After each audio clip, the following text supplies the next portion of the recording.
Every day, we are witnessing more frequent and devastating climate impacts around the world. Droughts, floods, extreme heat. Every person in the world is affected, and the cost of these impacts is mounting. And we must ask, can humanity come together to turn things around? The answer is yes, but we must act quickly. One of our best opportunities to limit these impacts is over the next 2 years. For a long time, the international community worked and often struggled to find the best way to tackle climate change. Then, in 2015, something exceptional happened. The world came together and adopted the Paris Agreement.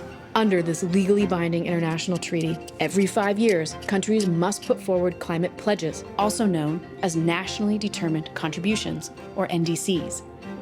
These plans map out how countries will cut emissions, increase resilience to climate impacts, and other important action. Despite the display of solidarity that countries brought to Paris, the first NDCs they presented in 2015 put the world on a trajectory of a potential 3.5 degree increase in average temperatures. A 3.5 degree increase would be devastating. It would make many parts of the planet unlivable. Fast forward 5 years later, which brings us to 2020. Countries started putting forward the second generation of NDCs. These new pledges, if implemented fully, would shave off a full degree of warming. And while a 2.5 degree increase isn't the scenario we want, it is a step in the right direction. Now, here is why the next 2 years are absolutely critical. In 2025, countries have to submit the third generation of NDCs. Imagine if we can take another bold step.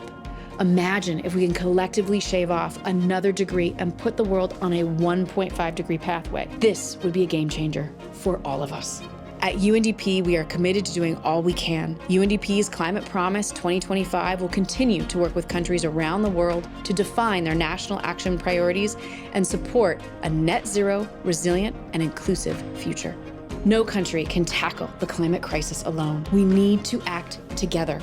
When next generations look back, what if we could tell them 2025 was the moment we made a safe and sustainable future possible?